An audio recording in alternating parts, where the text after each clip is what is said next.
நேத்து மாணவர்களை அழைச்சி வந்து பரிசு விழா கொடுக்கிற விழா நடந்தது. அதில் நிறைய விஷயங்கள் வந்துட்டு அதுல சிறப்பான முறையில் அரசியலை தெளிவாக வெளிச்சம் போட்டு காமிச்சிருக்கார் விஜய் அப்படின்னு தான் சொல்லணும். ஏன்னா அவர் வந்ததுல இருந்து, அவர் பேசினதுல இருந்து, மாணவர்களிடம் அவர் நடந்துகிட்ட பிஹேவியர்ஸ்ல இருந்து நிறைய மாற்றங்கள், நிறைய விஷயங்களை வந்து மக்கள் கிட்ட வந்து தெளிவா மாணவர்கள் கிட்ட நீங்க தான் எல்லாம் அப்படிங்கிறத வந்து அவர் முன் வச்சிருக்கிறார்.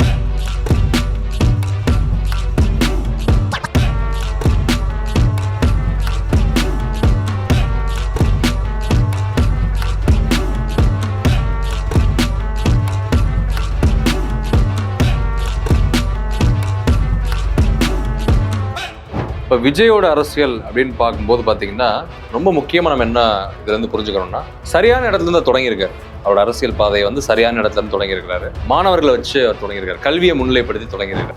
உங்களில் சில பேருக்கு ஒரு கிளியர் பிக்சர் மைண்டில் இருக்கும். அதாவது லைஃப்பில் என்னவா ஆக போகிறோம், ஒரு டாக்டர், ஓய்வு ஏற்படலாம், சின்னதாக ஒரு கன்ஃபியூஷன் ஏற்படலாம்.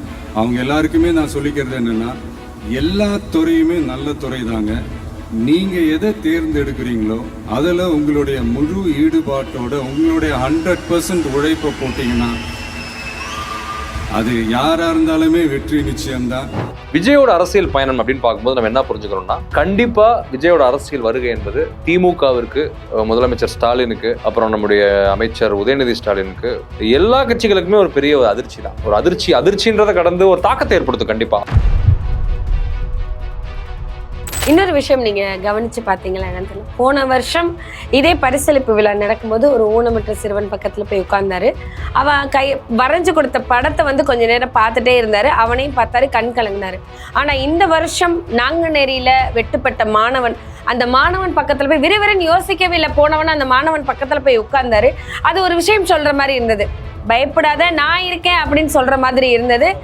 அந்த இடத்துல வந்து ஜாதியை தூக்கி எங்கேயோ வீசின மாதிரி இருந்தது. சீமான் அவர்கள் வந்துட்டு அவர் கால் பண்ணி விஷ் பண்ணி இருக்கிறாரு.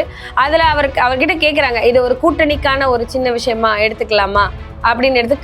தாராளமா எடுத்துக்கலாம் அப்படின்னு சொல்லி இருக்கிறாரு. விஜயும் சீமானும் சேர்ந்தால் திராவிட அரசியல் கண்டிப்பா நிலைகுலையும், எந்த மாற்றுக்கிறது கிடையாது. ஏன்னா வந்து ஒரு மிகப்பெரிய அரசியல் சக்தி அவங்க எமர்ஜ் ஆவாங்க. அது தமிழ் தேசிய அரசியலுக்கு ஒரு வித்துடும், கண்டிப்பா வித்துடும். ஓபனா சொல்ற, ரஜினிகாந்த் இது பண்ணது கிடையாது, கமலஹாசன் இது பண்ணது கிடையாது. தமிழ்நாடு வந்து 50 ஆண்டுகளா 100 ஆண்டுகளா சினிமால நான் பெரிய ஆளுமை, நான் பெரிய அது இதுன்னு பேசினேன், யாருமே பண்ணது கிடையாது. நான் கேட்கிறேன், நீங்க எவ்வளவு சப்போர்ட் பண்ணிருக்கீங்க? உங்க திராவிட அரசு பண்ணிருக்கா? இப்போ ரீசெண்ட் டைம்ல நீங்க பாத்தீங்கன்னா நம்ம தமிழ்நாட்டில் இந்த போதை பொருட்களுடைய இந்த பயன்பாடு, அதெல்லாம் வந்து முக்கியமாக யங்ஸ்டர்ஸ் மத்தியில் ரொம்பவே அதிகமாயிருச்சு. ஒரு பெற்றோர் என்ற முறையில், ஒரு அரசியல் இயக்கத்துக்கு தலைவர் என்ற முறையில் எனக்குமே ரொம்ப அச்சமாக தான் இருக்குது. சொல்லலாம், இப்போ வந்து இந்த போதை பொருட்கள்லாம் இதெல்லாம் கண்ட்ரோல் பண்ணுறது அரசோட கடமை. இதெல்லாம் வந்து யங்ஸ்டர்ஸை இதிலேருந்து காப்பாற்றுறதெல்லாம் அரசுங்களோட கடமை. இப்போ ஆளும் அரசு அதெல்லாம் தவற விட்டுட்டாங்க அப்படின்றத பற்றிலாம் நான் இங்கே பேச வரல. அதுக்கான மேடையும் இது இல்லை.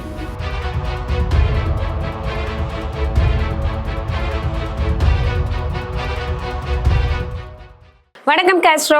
வணக்கம் மேடம். நேத்து விஜய் அவர்கள் நடிகர்னு சொல்றதா இல்ல அரசியல் கட்சி தலைவர்னு ஆரம்பிக்கிறதா, எப்படி ஆரம்பிக்கிறதுன்னு தெரியல, நேத்து மாணவர்களை அழைச்சி வந்து பரிசு விழா கொடுக்கிற விழா நடந்தது. அதில் நிறைய விஷயங்கள் வந்துட்டு அதுல சிறப்பான முறையில் அரசியலை தெளிவாக வெளிச்சம் போட்டு காமிச்சிருக்கார் விஜய் அப்படின்னு தான் சொல்லணும். ஏன்னா அவர் வந்ததுல இருந்து, அவர் பேசினதுல இருந்து, மாணவர்களிடம் அவர் நடந்துகிட்ட பிஹேவியர்ஸ்ல இருந்து நிறைய மாற்றங்கள், நிறைய விஷயங்களை வந்து மக்கள் கிட்ட வந்து தெளிவா மாணவர்கள் கிட்ட நீங்க தான் எல்லாம் அப்படிங்கிறத வந்து அவர் முன் வச்சிருக்கிறாரு. அதை நீங்க எப்படி பாக்குறீங்க? இப்போ வந்து அரசியலுக்கு வந்து எல்லாருமே வரலாம், எல்லாருக்கும் உரிமை இருக்குது. சினிமாக்காரவங்க அரசியல் வரக்கூடாதுன்னு யாரும் சொல்ல முடியாது. ஜனநாயக நாட்டில் எல்லாரும் அரசியலுக்கு வரலாம். இப்போ விஜயோட அரசியல் அப்படின்னு பார்க்கும்போது பார்த்தீங்கன்னா ரொம்ப முக்கியமாக நம்ம என்ன இதுலேருந்து புரிஞ்சுக்கணும்னா, சரியான இடத்துல இருந்து தொடங்கியிருக்காரு. அவரோட அரசியல் பாதையை வந்து சரியான இடத்துல இருந்து தொடங்கியிருக்கிறாரு. மாணவர்களை வச்சு அவர் தொடங்கியிருக்காரு. கல்வியை முன்னிலைப்படுத்தி தொடங்கியிருக்காரு. மாணவர்கள் தானே எல்லாமே. ஆமா, எதிர்கால இந்தியா வந்து மாணவர்கள், எதிர்கால தமிழ்நாடு மாணவர்கள் தான். அப்போ அந்த இளைய சமுதாயத்திட்ட போய் ஒரு நிகழ்ச்சியை வந்து வச்சு அவர் அரசியல் தலைவராக பங்கேற்கக்கூடிய நிகழ்ச்சி இதுதான் முதல் முறை. இதான் ஃபர்ஸ்ட் ஈவென்ட். இல்ல, லாஸ்ட் டைம் பண்ணும்போது அவர் நடிகர். ஆமா, நடிகர் தான். அரசியல் கட்சியோட தலைவரா இருந்து பண்றாரு, அந்த நிகழ்ச்சிக்கு வர்றாரு. இதுல நான் என்ன பாக்குறேன் அவரோட பேச்சுகள்ல பாத்தீங்கன்னா அவர் ரொம்ப அட்டாக் பண்ணல திமுகவையோ அதிமுகவையோ காங்கிரஸையோ பிஜேபி யாரையுமே அவர் அட்டாக் பண்ணல பெருசா. ஆனா அவருடைய நகர்வுகளை நம்மளால உணர முடியுது, யாருக்கு எதிராக அவருக்கு கருத்து பதிவு பண்றாரு அப்படின்றத நம்மளால உணர முடியுது. விஜயோட அரசியல் பயணம் அப்படின்னு பார்க்கும்போது நம்ம என்ன புரிஞ்சுக்கணும்னா, கண்டிப்பா விஜயோட அரசியல் வருகை என்பது திமுகவிற்கு, முதலமைச்சர் ஸ்டாலினுக்கு, அப்புறம் நம்முடைய அமைச்சர் உதயநிதி ஸ்டாலினுக்கு, ஒரு ஒரு மிகப்பெரிய ஒரு ஒரு ஒரு அதிமுகக்கு, எல்லா கட்சிகளுக்குமே ஒரு பெரிய ஒரு அதிர்ச்சி தான். ஒரு அதிர்ச்சின்றதை கடந்து ஒரு தாக்கத்தை ஏற்படுத்தும். கண்டிப்பா அவர்களோட அரசியல் பயணத்துல கண்டிப்பா வந்து ஒரு தாக்கத்தை இது கண்டிப்பா ஏற்படுத்தும். ஏன்னா விஜய் என்பது வந்து சாதாரண ஒரு தலைவரை நம்ம பார்க்க கூடாது, ஒரு ஒரு நடிகரை பார்க்க கூடாது. விஜய்க்குன்னு ஒரு மாசம் இருக்குது, அதை யாரும் மறுக்க முடியாது. ஏன்னா விஜய் வந்து தமிழ்நாடு இருக்கக்கூடிய எல்லா மக்களோட வீட்டுல ஒரு ஆள் மாதிரி தான் இருக்கிறாரு. குழந்தைகள், இளைஞர்கள், மாணவர்கள், பட்டதாரிகள், படித்தவர்கள், அதுக்கடுத்து வந்து பாத்தீங்கன்னா குடும்ப மக்கள், குடும்பத்தில் இருக்கக்கூடிய அப்பா அம்மா, சொந்த பந்தம், தாத்தா பாட்டி எல்லாருக்குமே பாத்தீங்கன்னா விஜய் மேல ஒரு ஈர்ப்பு இருக்குது. சார் அவரை பிடிக்கலன்னு யாரு சார் சொல்லுவா? அவர் அதான் யாருமே வந்து விஜய்க்கு ஹேட்டர்ஸே கிடையாது. இதுக்கு முன்னாடி நான் ஒருத்தவரை இன்டர்வியூ எடுக்கும்போது அவர் சொல்லியிருந்தாரு, விஜய் கட்சியில மட்டும்தான் எல்லா கட்சியிலயும் இருக்கிறவங்களும் இருப்பாங்க, விஜய் ரசிகன் மட்டும்தான் எல்லா கட்சியிலயுமே இருப்பாங்க. ஆமா மேடம். இப்ப இன்னொரு விஷயம் மேடம், இப்ப வந்து பாத்தீங்கன்னா இப்ப திமுக அதிமுக ஃபுல்லா கிழடு கட்டைகளா தான் இருக்குதுங்க. அதை ஒத்துக்கிட்டு தான் ஆகணும். எல்லாம் கிழடு கட்டைங்க 40+, 50+, 60+, 70, 80, 90 தான் இருக்குதுங்க. விஜய் பார்ட்டியில எல்லாம் யங்ஸ்டர்ஸா இருக்கிறான், யூத். வயசானவங்க யாரும் விஜய் பார்ட்டியில இல்ல. இப்ப புஷ்லி ஆனந்த் இருக்கிறாரு, அதுக்கு அவர்த்து எல்லாமே வந்து பாத்தீங்கன்னா யூத் தான். இன்னொரு விஷயம் யோசிச்சிங்களா, இப்ப எல்லாரும் 10th 12th அவர் கரெக்டா 2026 வரும்போது எல்லாருமே ஓட்டு போட ரெடியா இருப்பாங்க. 18 வயசு பூர்த்தி ஆயிருக்கும், கரெக்டா ஓட்டு போட வருவாங்க. அது ஒரு நல்ல ஸ்ட்ராட்டஜி, அது சரியான மூவ். அது அவங்களை இம்ப்ரெஸ் பண்ற வேலையை பார்த்திருக்காரு. இப்ப நான் முக்கியமா இது சில விஷயம் நாங்க தொகுத்துறேன் உங்களோட அந்த நேர்காணல்ல. என்னன்னா இப்ப விஜய் வந்து பாத்தீங்கன்னா கண்டிப்பா திராவிட அரசியலுக்கு வந்து ஒரு பெரிய நெருக்கடி ஏற்படும், அதுல எந்த மாற்று கருத்து கிடையாது. ஈவன் தோ நாம் திராவிட அரசியல் ஆதரிக்கணும்னு இருந்தா கூட இந்த உண்மையை நம்ம கள நிலவரத்தை நம்ம ஆய்வு செய்து பார்க்கும்போது நம்ம வந்து ஒரு அரசியல் விமர்சகரா, ஒரு சமூக செயற்பாட்டாளரா நான் பாக்குறது இதுதான். கண்டிப்பா ஒரு பெரிய செட்பேக்கை திமுகவுக்கும் அதிமுகவுக்கும் ஓட் பெர்சன்டேஜ்ல இருந்து அவர் ஆட்சியை கைப்பற்றுவார்ன்றதை நம்ம பொறுத்திருந்து பார்ப்போம். ஆனா கண்டிப்பா ஒரு பெரிய ஒரு தாக்கத்தை ஏற்படுத்தும், நிலைகுலை செய்யும் அவங்கள. கண்டிப்பா. ஏன்னா அவர் வந்து ஒரு மாஸ் ஹீரோ. இன்னொரு விஷயம் பாத்தீங்கன்னா இன்னைக்கு யங்ஸ்டர்ஸ் ஃபுல்லா அந்த பக்கம் பாய ஆரம்பிச்சிட்டான் அவர் பக்கம். இன்னைக்கு அவர் கட்சியோட அந்த மெம்பர்ஷிப் பாத்தீங்கன்னா 20 lakhs என்னமோ வந்திருக்குன்னு நினைக்கிறேன். அதுல பாத்தீங்கன்னா மெஜாரிட்டி யங்ஸ்டர்ஸ் தான். வயசானவங்க யாரும் அங்கே வேலை கிடையாது, படிச்சவன், காலேஜ்ல படிக்கணும், ஸ்கூல் பசங்களாம் இருக்கானுங்க கட்சியில. அதனால வந்து உண்மையிலே சொல்ல போனா வந்து யூத் ஃபுல்லா அந்த பக்கம் போயிடுவாங்க. அது வந்து ஒரு பயங்கரமான ஓட்டை கொலாப்ஸ் பண்ணும், ஓட்டை பயங்கரமா உடைக்கும் தமிழ்நாடு அரசியல். இன்னொரு விஷயம் நீங்க கவனிச்சு பாத்தீங்களா என்னன்னு தெரியல, போன வருஷம் இதே பரிசளிப்பு விழா நடக்கும்போது ஒரு ஊனமற்ற சிறுவன் பக்கத்துல போய் உட்கார்ந்தாரு. அவன் வரைஞ்சு கொடுத்த படத்தை வந்து கொஞ்ச நேரம் பார்த்துட்டே இருந்தாரு, அவனையும் பார்த்தாரு, கண் கலங்கினாரு. ஆனா இந்த வருஷம் நாங்குநேரியில வெட்டுப்பட்ட மாணவன், அந்த மாணவன் பக்கத்துல போய் விறுவிறுன்னு யோசிக்கவே இல்லை, போனவன் அந்த மாணவன் பக்கத்துல போய் உட்கார்ந்தாரு. அது ஒரு விஷயம் சொல்ற மாதிரி இருந்தது, பயப்படாத நான் இருக்கேன் அப்படின்னு சொல்ற மாதிரி இருந்தது. அந்த இடத்துல வந்து ஜாதியை தூக்கி எங்கேயோ வீசின மாதிரி இருந்தது. ஆமா, இப்ப என்னன்னா வந்து விஜயோட அரசியல் நான் எப்படி பாக்குறேன்னா, தமிழ் இன உணர்வு சார்ந்த அரசியலாக தான் இருக்கும். தமிழ்நாடு தமிழ் மக்களுக்கான அரசியலாக தான் இருக்கும், தமிழ் இளைஞர்களுக்கான அரசியலாக தான் இருக்கும். அதுக்கப்புறம் நான் என்ன நோட் பண்றேன்னா, அவர் வந்து இன்டைரக்டா வந்து ஒரு அட்டாக் பண்ணிட்டாரு. என்னன்னா போதைப் பொருள் புழக்கம் அதிகமா இருக்குது, ஜாதிய கலவரங்களும் ஜாதிய வன்முறைகள் அதிகமா இருக்குது, அதுல வந்து தலைவர்கள், நல்ல தலைவர்கள் வர வேண்டும். இதெல்லாம் வந்து யார் அவர் டார்கெட் பண்றாருன்னு பாத்தீங்கன்னா திமுக தான் டார்கெட் பண்றாரு. இல்ல, அவர் வந்து இன்னொரு விஷயம் சொன்னாரு, நான் வந்து அரசியல மட்டும் தலைவர்கள் சொல்லலப்பா, எல்லா துறைகளிலுமே டாக்டரா இருக்கலாம், இன்ஜினியரா இருக்கலாம், நீங்க எந்த இடத்துக்கு போறீங்களோ அந்த இடத்துல நீங்க தான் தலைவனா துறைகள் நீங்க டாப்பா வரும்னு சொல்றாரு. இப்ப என்னன்னு கேளுங்க. அப்ப என்னன்னா அவர் இன்டைரக்டா யாரை டார்கெட் பண்றாருன்னா, அவர் வேற வழியில மேடம் திமுக தான் டார்கெட் பண்ணி தீரணும். ஓபனா நம்ம பேசுவோம், திமுக தான் டார்கெட் பண்ண போறாரு. இல்ல நீங்க சப்போர்ட் பண்ணீங்களா, எதிர்த்து தான் அரசியல் பண்றாரு அவர். இப்ப சீமான் அவர்கள் வந்துட்டு அவர் கால் பண்ணி விஷ் பண்ணி இருக்கிறாரு. அதுல அவர்கிட்ட கேக்குறாங்க, இது ஒரு கூட்டணிக்கான ஒரு சின்ன விஷயமா எடுத்துக்கலாமா அப்படின்னு, எடுத்து தாராளமா எடுத்துக்கலாம் அப்படின்னு சொல்லி இருக்கிறாரு. இதை நீங்க எப்படி பாக்குறீங்க? அதான் மேடம், இப்ப சீமானுக்கு வந்து பாத்தீங்கன்னா மாநில கட்சி அங்கீகாரம் வாங்கியிருக்காரு. இப்ப 8% ஓட் ஸ்டேட் லெவல்ல வாங்கி இப்போ வந்து பாத்தீங்கன்னா மாநில கட்சி அங்கீகாரம் வாங்கியிருக்காரு இந்த பார்லிமெண்ட் எலெக்ஷன் 2024 ரிசல்ட்ஸ் வச்சு.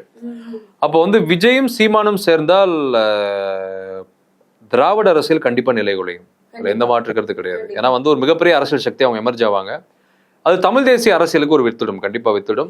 அது வந்து எப்படி சொல்றதுன்னா வந்து ஓட்டு பயங்கரமா உடைப்பாங்க, ரெண்டு பேரும் கடுமையா ஓட்டை உடைப்பாங்க.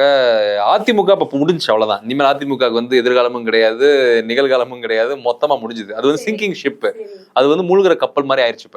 அப்ப அந்த வேக்கன்சி இருக்குல்ல, அந்த வேக்கன்சி, அந்த அந்த அந்த அந்த இடத்த வந்து கண்டிப்பா இவங்க வந்து ஆக்குபை பண்ணுவாங்க. இவங்க ரெண்டு பேரும் சேர்ந்து இன்னும் பல பேர் வந்து திமுகல இருந்து இந்த கூட்டணியில இருந்து புடுங்கிட்டு அங்கிட்டு போனாங்கன்னா கூட கண்டிப்பா அரசியல் மாற்றம் ஏற்பட வாய்ப்பு இருக்குது. ஆட்சி மாற்றம் ஏற்பட கூட அதிக வாய்ப்பு இருக்குது. இதை மறுக்க முடியாது. ஏன்னா வந்து நான் வந்து ஆஸ் பர் த ஓட் டேட்டாஸ் எல்லாத்தையும் வச்சு நான் பேசிட்டு இருக்கேன். சீமான் வாங்கின ஓட் பர்சன்டேஜ், அதுக்கப்புறம் வந்து பாத்தீங்கன்னா கிட்டத்தட்ட இவர்கிட்டயும் இளைஞர்கள் கூட்டம் தான் இவர்கிட்ட மாணவர்கள் கூட்டம். அதனால வந்து பாத்தீங்கன்னா அதுக்குன்னு வந்து திமுக நம்ம குறைச்சிட முடியாது. ஆனாலும் வந்து இவர்கள் வந்து நிலைகுலைய செய்வார்கள். திராவிட அரசியல் நிலைகுலைய செய்வார்கள். திமுகவுக்கு கண்டிப்பா வந்து சீமானும் விஜயும் ஒண்ணு சேர்றப்ப 2026 சட்டமன்ற தேர்தல் ரொம்ப சவாலா இருக்கும். ஏன்னா எல்லா ஸ்டேட் கவர்மெண்ட்மே ஆன்டி இன்கம்பன்சி இருக்கும். மக்களுக்கு வந்து முதல்லாம் வந்துட்டு அரசியல்னா வந்துட்டு சில பேர் தான் பேசுவாங்க. அரசியல் இவர் வர போறாரு, இங்க இது நடக்குது, அங்க அது நடக்குதுன்னு. இப்போ வந்து குழந்தை ஒரு 10th படிச்ச பையனுக்கு கூட தெரியுது அரசியல்னா என்ன, யார் யார் எங்க இருக்கா, இப்ப யார் புதுசா அரசியலுக்கு வரா, இப்ப யார் என்ன பண்ணிட்டு இருக்கா, யார் யாரோட கூட்டணி போறாங்க, இவங்களோட அலைன்ஸ் வச்சிருக்காங்க, இவங்க எல்லாம் இதுல இருந்து பிரிஞ்சுட்டாங்கன்னு அரசியல வந்து இப்ப இருக்கிற மாணவர்கள்லாம் வந்து தெளிவா இருக்கிறாங்க. சோ அப்ப 2026 ஒரு பெரிய தாக்கத்தை ஏற்படுத்தும்.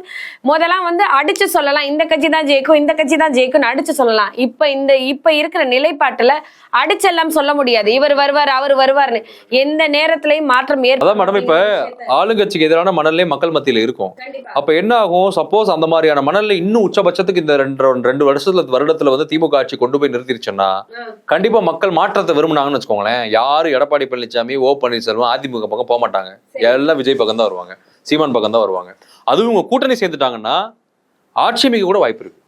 நான் ஓப்பனாவே நான் சொல்றேன், 2 பேரும் கூட்டணி சேர்ந்தால் அதோட வந்து இன்னும் வந்து திமுக கூட்டில் இருக்கக்கூடிய சில கட்சிகள், ஃபார் எக்ஸாம்பிள் எடுத்துக்கோம், ஒரு இமேஜினேஷனே பண்ணுவோம். திருமாவளவன் போயிட்டாரு, இல்ல திருமாவளவன் அவர்களே சில கேள்விகள் கேட்க ஆரம்பிச்சிருக்காரு. இப்போ சில கேள்விகள் எதிர்த்து கேட்க ஆரம்பிச்சிருக்காரு. பாத்தீங்கன்னா இப்போ வந்து இன்னொன்னு பாத்தீங்கன்னா கள்ளச்சாராய மேட்டர் தொட்டது, போதைப் பொருள் தொட்டது, அதுக்கப்புறம் வந்து பாத்தீங்கன்னா விஜய் வந்து இந்த சின்னத்துறை தம்பியை தூக்கி பக்கத்துல உட்கார வச்சு அந்த போட்டோ போஸ்ட் கொடுத்ததெல்லாம் வந்து பாத்தீங்கன்னா என்ன சொல்ல வர்றாருன்னா, நான் ஜாதிக்கு எதிராக இருப்பேன், ஜாதி ஒழிப்புக்கு நான் இருப்பேன். அப்ப இவங்க என்னென்ன கையில் எடுத்தாங்களோ ஆனா அவரே கையில் எடுக்க போறாரு. திமுக ஏதோ வச்சு பேசிக்கிட்டு இருக்கு, ஜாதி ஒழிப்பு, சமூக நீதி, சுயமரியாதை, முற்போக்குன்னு பேசுறதுல அதெல்லாம் அவரும் கையில் எடுத்துட்டாருன்னா ரொம்ப டஃப் பேட்டில் ஆயிரும். நிறைய பேர் மறந்துருப்பாங்க, நாங்குநேரியில இப்படி ஒரு விஷயம் நடந்தது, இப்படி ஒரு மாணவன் வெட்டுப்பட்டான், அது உண்மையிலே ஒரு பாராட்டப்பட வேண்டிய ஆக்சுவலா அதை மறந்துருப்பாங்க. அந்த இடத்துல வந்து அந்த பையன் இவ்வளவு தூரம் படிச்சு அவன் இருக்கான இல்லையான்னு, அட்ரஸ் இருக்கா இல்லையான்னு கூட தெரியாம போயிருக்கும். இந்த இடத்துல வந்து அந்த பையனை இன்னொன்னு சொல்லிக்கிறேன் மேடம், என்னன்னா விஜயோட மனசை நான் பாராட்டுறேன்.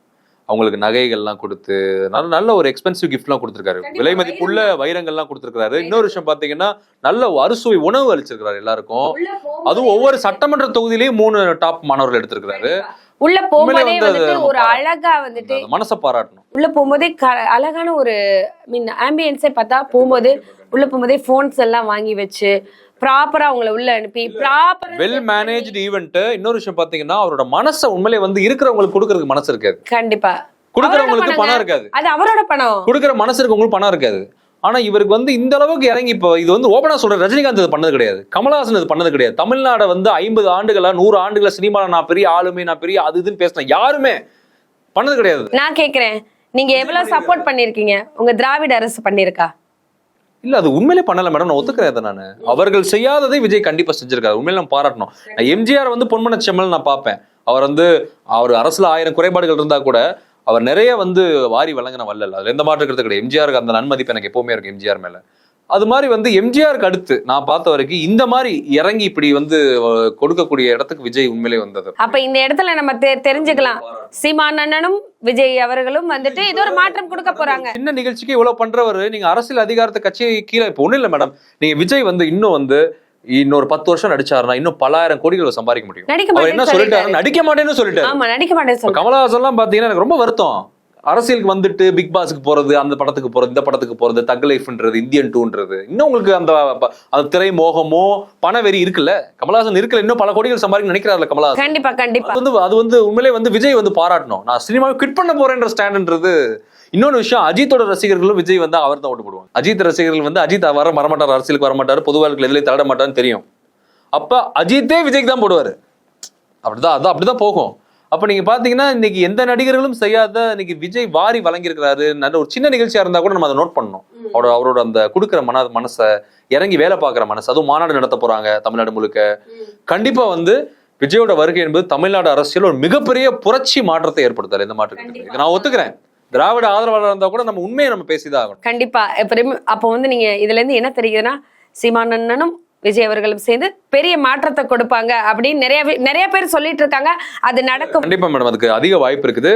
அதை நானே வந்து திராவிட ஆதரவாளர் இருந்தா கூட நான் அதை ஒத்துக்கிறேன். கண்டிப்பா தொடர்ந்து பேசலாம். நன்றி காஸ்ட்ரோ. நன்றி.